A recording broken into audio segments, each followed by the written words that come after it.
suqaliku amener l'État à investir sur le football et puis wax nga ko on en a parlé hier football léegi tollatul dugg ci terrain gagné rek génn jubilé industrie la mën nga ci investir après mu rapporter la naka la ñu mën a amener à nos autorités ba convaincre leen évidemment pour que loolu mën a nekk. Aujourd'hui ils sont dem nañu Maroc. Ils ont vu que le Maroc a beaucoup investi dans le sur les infrastructures oui. Et aujourd'hui même boo xoolee aujourd'hui au niveau du Maroc dañu découragé parce que bu ñu xoolee ñoom li ñu investir le Sénégal n'a même pas fait le centième. Quand même dañu leen ils vont se poser des questions. Ah oui. Mais nous les dirigeants là ce qu'ils demandent à l'État c'est pas beaucoup. D'abord ils ont pris l'équipe nationale A nañ ko continuer na gestion bi gën a baax mais aujourd'hui dañuy xool ay mesures yoo xam ne incitative yoo xam ne war nañu ko mën a jël pour que les présidents de clubs qui sont là ñu mën a jël seen poste di def ci football bi. suñu réussir ça rek je pense qu'aujourd'hui le football l'économie du football dina mën jëm foo xam ne foofu c'est très très important parce que aujourd'hui rek war nañu am de grands clubs. Ah oui. Des clubs pourvoyeurs d'emploi. Parce que fa ñu jógee nii des clubs yi nga xam ne Raja de Casablanca mais c'est des clubs yi nga xam ne seen budget seen chiffre d'affaires et tout ça rek mais c'est des milliards pratiquement Égypte am na club ba nga xam ne pratiquement budget ak budget ministère du sport Sénégal ñu nga xaw tolloo. On ne demande pas le pays a des problèmes. Mais ce qu'on demande rek état bi xam ne benn levier la boo xam ne mun na développer l'emploi ni ñu dimbalee cinéastes yi di ko dimbalee ñeneen ñi te pourtant c'est des privés ak ñi les certains hommes de culture di ko def dans la culture urbaine suñ ko defee dans le sport rek yàlla xam na ne nañ ci gis seen bopp mais tey nañ xam ne aujourd'hui l'exportation des joueurs en Europe ces joueurs-là ce qu'ils gagnent je remercie le président de la République il a donné à chaque jour 75 millions. Oui. Mais 75 millions c'est bien parce que la nation moo la ko jox waaw góor la mais Sadio Mané 55 millions bu génnee da koy mayewaat mais ñooñu seen xaalis bi nga dugalee ci biir réew mi li mu mën développer dafa bari loolu nag il faut pousser les Sénégalais les clubs sénégalais à faire plusieurs Sadio Mané. Exactement. Plusieurs Kalidou Koulibaly plusieurs Pape Gueye et c'est possible. C'est important et si bu ñu ko defee rek on va dominer le toit de l'Afrique. Très bien alors ñu am fédération wu yees dem Coupe d'Afrique des Nations Maroc alors puisque da ngay conseiller Abdoulaye Fall le président Abdoulaye Fall est-ce que yomboon na conditions yi au niveau du Maroc parce que quand même évidemment joueurs yi foog ñu nekk ci conditions yu baax staff bi comment ça s'est passé foofu ak. bon yombul woon par rapport ak bu njëkk parce que bu njëkk ba sécurité bi nga xam ne amoon na ci équipe bi wàññeeku na. parce que bi aussi influenceurs yi xaw nañu bari lu trop. hôtel bi ñu nekkoon hôtel bu rëy la. fële à Tanger. quand même.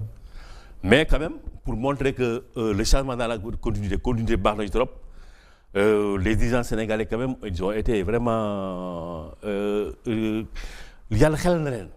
ba bi ñu waree jógee Tanger. dem Rabat. ñëw Rabat. am na hôtel bu leen réservé marocain yi réservé woon. mais Mohamed hôtel boobu dégg naa ci coow lu nekk. non hôtel boobu Mohamed bu ma gis. mais heureusement Sénégal bi muy dem ci hôtel boobu. waaw. là aussi ñu ci profité di gërëm. le secrétaire général Abdoulaye Sow. bi muy dem ci hôtel boobu. fekk wutoon na hôtel ba brandé ko ba def ko lépp ba pare. déedéet kay. voilà nëbbu ko. très bien. nëbbu ko. ah oui ça c'est super à 20 et quelques kilomètres. bi mu defee loolu ba pare. waaw dem wax ak ñooñu gars yi nag mu ne leen fii c'est bien c'est excellent. très bien on va revenir après demain. ba après demain gars yi di ko maa leen maa ngi ñëw ba tey ñëwul.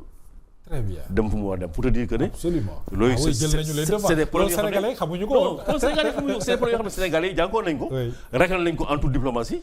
bàyyi nañ leen seen hôtel dem nañ jël feneen à 20 et quelques kilomètres yóbbu fu suñu joueurs yi teg leen ci benn situation bu baax am nañu terrain amuñu terrain la ñuy dal RDC dara ñu ci jamono yële passé il y a 20 ans il y a 15 ans. loolu li RDC moo gën a metti foofu. kon Maroc lu ñu fi mën def rek dañ ko muñ. parce que aussi il faut comprendre les Marocains. 50 ans ils n'ont pas pris le deuxième. Ils ont beaucoup investi dans le football. Boo xoolee le stade de Tanger qui est plus grand que le stade bi ñu joué final bi. Rabat waay dëgg la. mais et puis beaucoup de stades mais Maroc il y a combien de grandes villes. faut partout c'est des terrains de sport. je te donne benn anecdote. En 72 je crois que ci le Sénégal njëkk a gagné la Coupe d'Afrique des Nations en basket. ministre marocain ñoo fi visite Sénégal ne Mamadou Lamine Diack. mais Lamine Diack yéen seen coupe bi vous l'avez volé mu ne ko pourquoi mu ne ko yéen vous n'avez même pas de salle de basket. Au Maroc j'en ai des dizaines et vous gagnez pour dire que sur le plan des infrastructures fi ñu dëkk yooyu rawee kon ñun waxuñu ñu dab leen mais nag ñu dañu am un minimum si on a ce minimum là rek dañ ko mën a def mais au Maroc nag Marocains yi may ñu dara. déedéet loolu dinañ parce que dañu doon endormir fële à Tanger. et ils ont tout calculé nag. def seen schéma ba nga xam ne ñun dañuy toog wala ñun bu ñu defee gagné suñu match yëpp rek dañoo ñoom ñoo dañuy daje final. final ñun ndax ñu jël ko. final bi nag yàlla de. ça s'est passé pas ça ne s'est pas passé comme ça. comme ni ñu ko bëggee mais dañuy des Tanger bi nga tudd léegi équipe nationale suñu borom dimbali ñu toog fa pour jouer fa suñu 6 match yëpp. conditions yi foofu dafa mel ni maa ngi dégg ñu ne Tanger dafa mel ni daanaka deuxième capitale bu Sénégal parce que foofu y a beaucoup de Sénégalais les Lions étaient bien là-bas les supporters également comment ça s'est passé. yàlla xam ne man bi ma ñëwee maa ngi ñëw le 18 je crois au soir ba bi ma fay jógee démb gisuma fa benn loo xam ne affaire racisme la. oui ça je le dis les Marocains sont extraordinaires.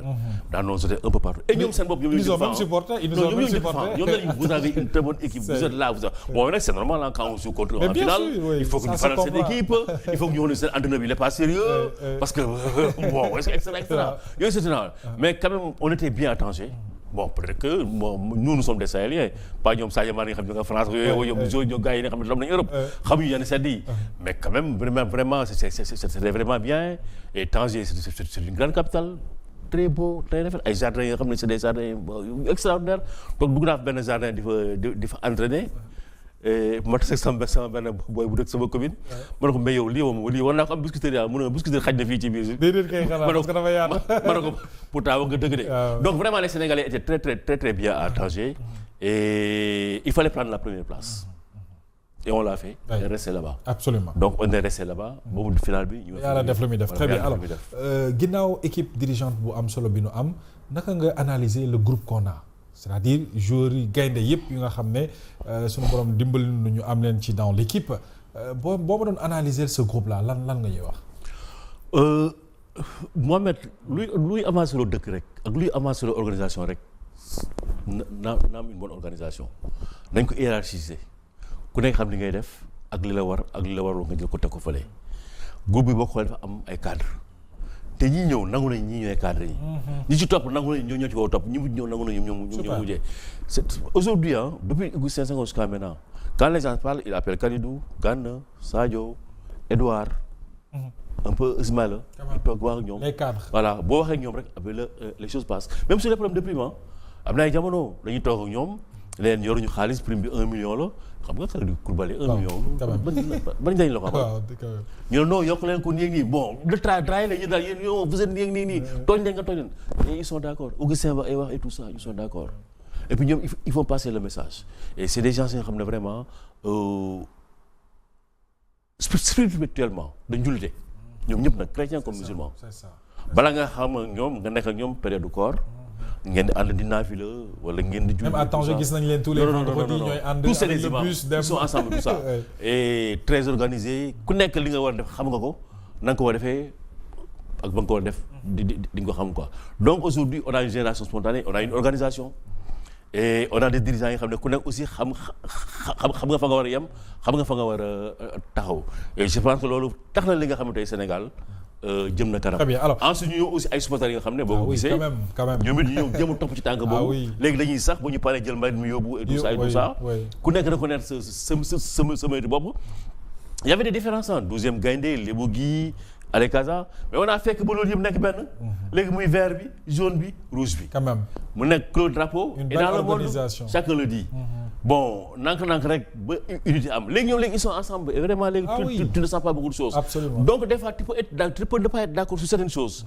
mais da ngay def nank parce que nit ñi doo leen forcer il faut les raisonner di wax ak ñoom nank ba ñu d'accord ñu fekk si la ci yow ci li nga bëgg et c'est le Sénégal qui veille et ñooñu nangu nañu ne tey Sénégal moo war a jiitu que ñun suñuy ambition personnelle. C'est important alors sur la qualité de nos joueurs et la qualité de l'équipe dañu tàmbali compétition bi timidement sénégalais yi xam nga nag boo amee équipe bu mel ni Sénégal da ngay bëgg équipe boo dajal dóor ko avec benn score bi mais ñu gis ne ndekete équipe bi dafay adapté wu ci équipe adverse bi un peu nëbb jeu un tout petit peu ba am équipe yu mag yi ci la ñuy doog a gis quand même niveau bi gën a yéeg alors loolu damay convoquer sportif bi nga doon technicien bi. dañuy am chance naka nga jàngate loolu. dañuy am chance am 5 joueurs yoo xam ne c'est des joueurs majeurs ils ont une certaine expérience de la vie de la compétition sportive muy Gana Gueye nekk dans le championnat les plus grands du monde la Premier League Kalidou jaar na fa Sadio jaar na fa ak ñeneen ñooñu ñëpp mais boo amee 5 yooyu am yeneen xale yu ñu fekk si ñoom Ismaïla Sarr ñoom ñu ngi dajeeg seen morom Guinéen seen morom Malien yi xam nañu ñoom seen valeur yi ñuy dajal ñan lañu xam nañu ñoom ñoo leen mën. yow Mohamed boo duggee ci boo ñëwee di seetaan stade jënd sa billet ñëw di seetaan yow da ngay yàqam di sa équipe dugal nga nekk à l'aise di waxtaan di lekk sa caaf. naan sa boisson. yow loolu parce que yow sa pression ngay jëmale. mais joueur yi moom faale wala. quand même xam nga joueur yi moom la mooy problème am.